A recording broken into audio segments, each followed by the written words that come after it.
لفظ مولا استعمال ہوا ہے، من کنت مولا فہذا علی مولا۔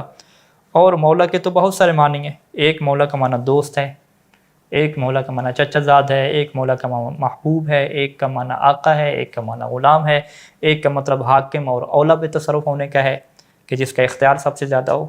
تو پھر آپ کیسے کہہ سکتے ہیں کہ یہاں پہ مولا کا مطلب جو ہے وہ حاکم کے ہے، اولا بے تصرف کے معنی میں ہے، آقا کے ہے، خلیفہ کے ہے؟ یہ آپ کیسے کہہ سکتے ہیں؟ ہو سکتا ہے کہ یہ مولا کا معنی کیا ہو، محبوب کے معنی میں، دوست کے معنی میں، یعنی یہ دوستی کا اعلان تھا، محبت کا اعلان تھا۔ تو جواب کیا دیں گے؟ جواب کہ یہ بات درست ہے کہ مولا کے بہت سارے معنی ہیں، حتیٰ کہ بعض ڈکشنری کی کتابوں میں 27 تک معنی جو ہے وہ لفظ مولا کے موجود ہیں۔ لیکن عربی زبان کا یا کسی بھی زبان کا قانون کیا ہے کہ اگر کسی لفظ کے بہت زیادہ معنی ہوں تو اب وہ لفظ کون سے معنی میں استعمال ہوئے یہ بات کیسے طے ہوگی؟ اس بات کو طے کرنے کے لیے آپ کو یہ دیکھنا پڑتا ہے کہ جب وہ بات کہی جا رہی تھی تو اس سے پہلے کون سی بات کی گئی، اس کے بعد کون سی بات کی گئی، یعنی پوری آپ بات کو دیکھتے ہیں۔ اسے کیا کہتے ہیں؟ سیاق و سباق، کہ پہلے والی گفتگو کو بھی دیکھیں، بعد والی گفتگو کو بھی دیکھیں، پھر اس جملے کو دیکھیں کہ جس کے اندر وہ والا لفظ استعمال ہوا ہے کہ جس کے ایک سے زیادہ معنی ہیں، اور اس کے علاوہ وہاں کے حالات کیا بنے ان کو آپ دیکھیں۔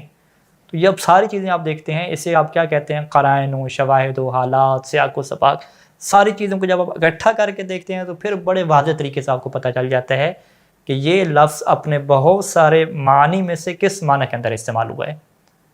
اور ابھی حدیث غدیر کا جو پورا واقعہ ہے مختصر طور پہ آپ کے سامنے رکھا، اور اسی کے اندر سے آپ قرائن و شواہد، سیاق و سباق اکٹھا کرنا شروع کریں۔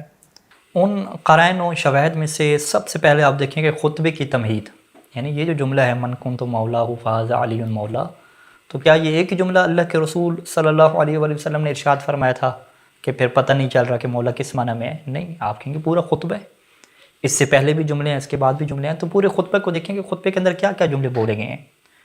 کیا اسی خطبے کے اندر اللہ کے رسول صلی اللہ علیہ وآلہ وسلم نے یہ اعلان نہیں فرمایا تھا کہ میں عن قریب تمہارے درمیان سے چلا جاؤں گا؟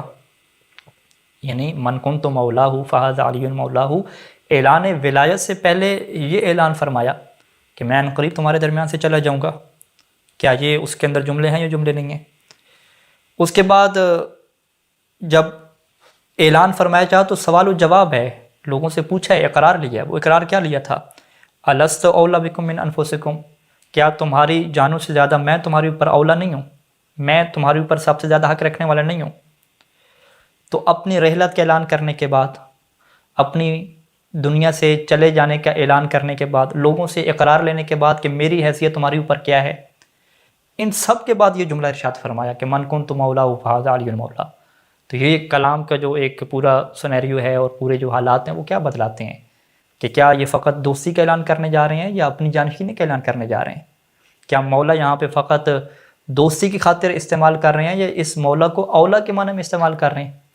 اولا یعنی جس کا حق لوگوں کے اوپر سب سے زیادہ ہوتا ہے، جس کی بات لوگوں کے اوپر حجت ہوتی ہے، جو لوگوں کی جان سے زیادہ ان کے اوپر حق رکھتا ہے۔ یعنی آپ صلی اللہ علیہ وآلہ وسلم نے جب یہ سوال پوچھ لیا کہ بتاؤ تمہاری جانوں کے اوپر کس کا زیادہ حق ہے، کیا مجھے زیادہ حق نہیں ہے، تو اس سیاق و سباق سے واضح ہے کہ یہاں پہ جب مولا کی بات آئی تو یہ بھی ولایت کا اعلان ہے۔ جیسے اپنی ولایت کا اقرار ان سے لے لیا، اس ولایت کا اقرار لینے کے بعد مولا علیہ السلام کی ولایت کا اعلان فرما دیا۔ اچھا، پھر وہاں پہ آپ مقام دیکھیں اور اہتمام دیکھیں کہ یہ جو دوستی کا اعلان ہوتا ہے اور محبت کا اعلان ہوتا ہے، کیا اس کے لیے یہ اہتمام کیا جاتا ہے؟ وہ اہتمام کیا ہے؟ حاجیوں کو رکوایا گیا، جتنے حاجی تھے سب کو روکا گیا وہاں پہ کہ سب ٹھہر جاؤ، انتظار کیا گیا کہ سب جمع ہو جائیں، سب کے اونٹوں سے جو ہے وہ پالان اتروائے گئے، اس کے بعد باقاعدہ جو ہے وہ مبارکبادی کا سلسلہ ہے، واضح طور پہ سب لوگ مبارکباد دے رہے ہیں، بیعت کا ایک سلسلہ ہے۔ تو یہ کیا جو سارا کام چل رہا ہے، یہ جو سارا ماحول بن رہا ہے، یہ فقط دوستی اور محبت کے اعلان کی خاطر ہے؟ کیا کوئی معقول انسان، عقل مند انسان اس سارے حالات کو دیکھنے کے بعد یہ کہے گا کہ جب اللہ کے رسول یہ فرما رہے تھے کہ جس جس کا میں مولا ہوں، تو وہ یہ کہنا چاہ رہے تھے کہ جس جس کا میں دوست ہوں اس کے دوست علی علیہ السلام ہیں؟ کیا مبارکباد دینے والے یہ کہنا چاہ رہے تھے کہ اے علی، آج کے بعد آپ ہر مومن مرد کے بھی دوست ہیں اور ہر مومنہ خاتون کے بھی دوست ہیں؟ کیا وہ یہ کہنا چاہ رہے تھے؟ کیا اس بات کو کوئی عقل مند اور شعور والا انسان سوچ سکتا ہے کہ کیا یہ بس دوستی کا اعلان ہو رہا تھا کہ مورد علیہ السلام سب کے دوست بن گئے ہیں، اور اس کی بنیاد پہ یہ مبارکبادوں کا سلسلہ تھا، اور اس کی بنیاد پہ یہ اللہ کے رسول کہہ رہے تھے کہ میں تمہارے درمیان سے چلا جاؤں گا، کیا میں تمہارے اوپر ولایت نہیں رکھتا، کیا تمہارے اوپر میری حاکمیت نہیں ہے؟ یہ ساری ایسی باتیں تھیں بس۔ تو یہ وہ ناقابل انکار، ناقابل تردید کہ جس کے اندر کوئی شک و تردید نہیں ہو سکتی، وہ دلائل ہیں کہ جو مولا علی علیہ السلام کی حاکمیت، ولایت کو بالکل واضح انداز میں سب کے سامنے رکھ دیتے ہیں۔